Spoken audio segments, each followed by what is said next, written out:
ஸ்ரீமதே ராமானுஜாய நமஹ. ஆழ்வார் எம்பெருமானார் ஜீயர் திருவடிகளே சரணம். ஆச்சாரியன் திருவடிகளே சரணம். எம்பெருமானுடைய திருமேனி வடிவழகிலே ஈடுபட்டு அதற்கே நாங்கள் அடிமையாகி போந்தோம். எம்பெருமானுடைய திவ்ய அனந்தமான கல்யாண குணங்களை காட்டிலும் இந்த திருமேனி அழகே எங்களை கொள்ளை கொண்டது, அவனை விட்டு பிரிய முடியாமல் செய்கின்றது, அவனுக்கே தோத்து போகும்படி, அவனுக்கே அடிமையாகும்படிக்கு செய்கின்றது என்றுதான் ஆழ்வார்கள் பாசுரங்கள் நமக்கு காட்டிக் கொடுக்கிறார்கள். அதிலே திருமேனி அவயவயங்கள் பல உள்ளன பொழுதிலும் கூட ஒரு அவயவயவே என்னை கொள்ளை கொண்டது என்று இங்கே பாசுரத்திலே திருப்பானாழ்வார் காட்டிக் கொடுக்கிறார். அடியேன் உள்ளத்தின் உயிரே, அடியேன் உள்ளத்தினுடைய உயிர் ஆக இந்த ஒரு அவயவயமே இருக்கின்றது அப்படின்னு சொல்றார்.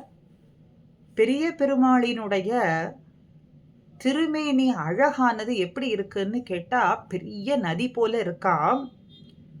அந்த பெரிய நதி எங்கு தொடங்குகின்றது? திருமுடி, பெரிய திருமுடியிலிருந்து தொடங்குகின்றதாம். அப்படியே பிரவகித்து பிரவகித்து திருமார்பு அப்படிங்கிற இடத்துல வக்ஷஸ்தலத்துல அப்படியே பறந்து விரிந்து பாய்கின்றதாம். அதுக்கு மேலே அப்படியே ஓடி குறுகலான அந்த இடைப்பிரதேசத்துக்கு வந்தவுடன் அதுக்கு மேலே எங்கே பாய்கின்றதுன்னு தெரியாமல் நாபி கமலத்திலேயே சென்று சுழன்று அடித்து கொண்டு அங்கே தேங்கி அதற்கு மேல் வாய்க்கால்களாக 2 திருக்கால்கள் திருவடியிலே விழுகின்றதாம், அங்கே சென்று அடைகின்றதாம் அப்படின்னு வரதராஜ ஸ்தவத்துல சௌந்தர்யாக்யா சரிதுரசி விஸ்தீரிய மத்தியாவிருத்தாகாங்கிற ஸ்லோகத்திலேயும் இதே அர்த்தத்தை நாம் பார்க்கலாம். அப்படி பெரிய பெருமாளினுடைய திருமேனி வடிவழகு, பெரிய திருமுடி தொடங்கி திருமார்பிலே அறையிலே இடைப்பிரதேசத்திலே அதுக்கு மேலே நாபியிலே இப்படி சுழன்று அங்கே இருக்கும்படியானதுன்னா என்னுடைய உயிர் உள்ளமானது அங்கேயே சென்று விட்டது அப்படின்னு காட்டுறாக.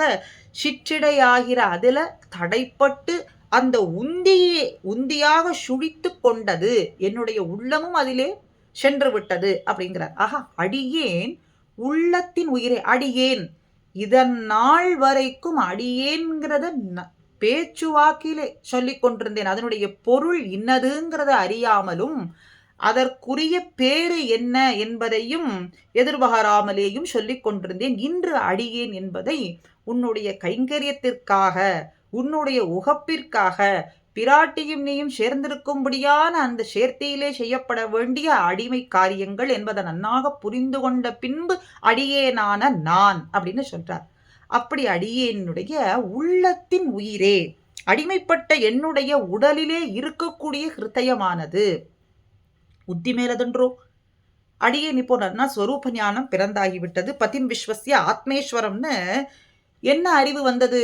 இந்த லோகத்திற்கு நீயே தாயும் தந்தையுமாய் ஆனவன், எப்பொழுதும் எக்காலத்திலேயும் எல்லா வகைகளிலேயும் அப்படிங்கிற ஞானம் வந்தது. எஸ்யாஸ்மீன தமரேந்தமீன்னு சொல்றது போலே அப்போ எனக்கு தலைவனானவன் நீ, எப்பொழுதும் தலைவனாய் இருக்கக்கூடியவன் நீ. அப்படியான உன்னை விட்டு ஒருவரிடத்திலேயும் எக்காலத்திலேயும் எந்த வகையிலேயும் நான் செல்ல மாட்டேன் என்றும் பரவானஸ்மி காக்குஸ்த துவை வருஷ சதம் ஸ்திதே என்கின்ற ராமாயண ஸ்லோகம். இப்ப இந்த அடியேன்கிற வார்த்தைக்கு இந்த விவரணங்களை எல்லாம் இங்கே சொல்றார் வியாக்கியாதா. அடியேன் என்றால் காக்குஸ்த வம்சத்துல பிறந்தவரே ராமனே, எம்பெருமானே, எனக்கு சுவாமியானவரே, அழகிய பர்ணசாலை உம்மாலே கட்டப்படட்டும் அப்படின்னு நீர் ஆக்ஞை இட வேண்டும். அப்ப உமக்கு எல்லா அடிமையான காரியங்களையும் நான் செய்ய வேண்டும், அடியேன் செய்ய வேண்டும் அப்படிங்கிறார். ஆக ஹாரித ஸ்மிருதியிலேயும் தாசபூதா ஸ்வத சர்வே ஹியாத்மானகா பரமாத்மனகா அப்படின்னு சொல்றதாக இயற்கையாகவே எல்லா ஆத்மாக்களும் எம்பெருமானுக்கு அடிமைப்பட்டவர்கள் தான் அப்படிங்கிற பிரமாணங்களை கொண்டு பார்க்கும் பொழுது நான் எம்பெருமானுக்கு அடிமைப்பட்டவன் அப்படிங்கிறதுனால இங்கே ஆழ்வார் அடியேன்னு சொல்றார். முதல்ல அகமஸ்யாவரோ பிராதா குணைர் தாஸ்ய முபாகதா அப்படின்னா லக்ஷ்மணர் சொல்றார், நான் நினைவினாலே இவருக்கு தம்பி, ஆனா உண்மையிலே இவருக்கு அடிமைப்பட்டவன். இவருடைய குணங்களுக்கு அடிமைப்பட்டவன். ஆனா இவருடைய குணங்களை காட்டிலேயும் இவருடைய திருமேனி வடிவழகுக்கே நான் அடிமைப்பட்டவன். அழகுக்கு தோத்து அடியேன்னு சொல்றார். குணங்களுக்கு அடியேன்னு சொல்றதை காட்டிலேயும் அழகுக்கு தோத்து அடியேன்னு சொல்றதையே அடியேன் விருப்பப்படுகின்றேன் அப்படிங்கிறார்.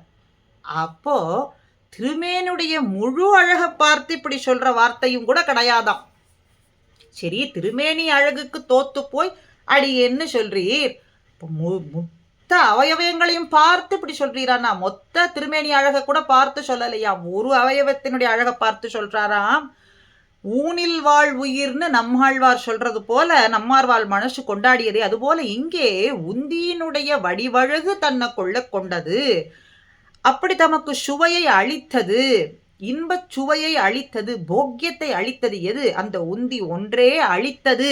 அப்படிங்கிறதுனால இந்த இடத்துல இன்னுயிர், உயிருக்கு போக்கியமாய் இனிமையை அளித்தது அப்படிங்கிறதுனாலே இன்னுயிர், அடியேன் உள்ளத்தின் ஹிருதயத்துக்கு உயிர் போன்ற போக்கியத்தை கொடுத்தது அப்படிங்கிறாராக. பிரம்மன் முதலானாரை கூட உண்டாக்கக்கூடிய உந்தி அப்படின்னா என்ன? சிருஷ்டிக்கு காரணமா இருக்கு அந்த உந்தின்னு அர்த்தம். அப்போ அந்த உந்தி தாமரை படைப்பு முதலானவற்றை எல்லாம் செய்யக்கூடிய பிரம்மன் முதலானாருக்கெல்லாம் உண்டாக்கக்கூடியதா இருக்கு. ஆனா அடியேன அழிக்கக்கூடியதா இருக்கு.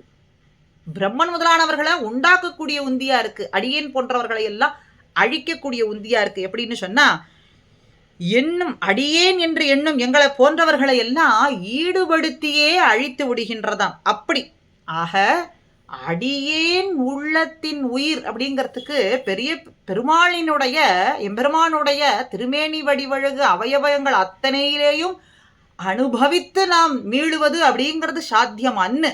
அதைத்தான் இங்கே ஆழ்வார், திருப்பானாழ்வார் திருவடியிலிருந்து தொடங்கி மீள முடியாமல் ஒவ்வொரு அவயவயமாக அனுபவித்து ஒவ்வொரு பாசுரத்துல நமக்கு காட்டுகின்றார். இப்ப இங்கே சொல்றது திரு உந்தி ஒன்றே போதுமானது, அடியேன் என்று சொரூப ஞானம் பிறக்கும்படியாகவும் செய்து இந்த உந்தியே எனக்கு உள்ளத்தினுடைய உயிராகவும் போக்கியதையை தரும்படியாகவும் இருக்கின்றதே, அடியேன் என்ன செய்யறது அப்படின்னு இங்கே அந்த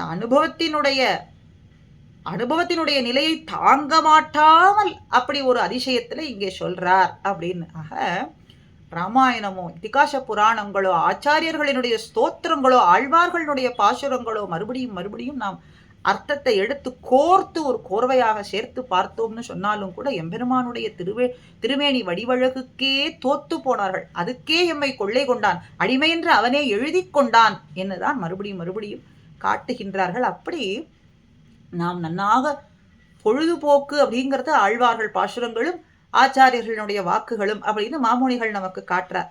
ஆக இந்த நம்முடைய பொழுதுபோக்கானது இந்த ஆழ்வார்களுடைய பாசுரங்களினுடைய வார்த்தைகளை அப்படியே அசை போட்டு கொண்டு நாம் இருப்பதுதான் நமக்கு நல்ல பொழுதாக அமையும் என்பதனாலேயும் இந்த பதிவு. ஸ்ரீமதே ராமானுஜாய நமஹா.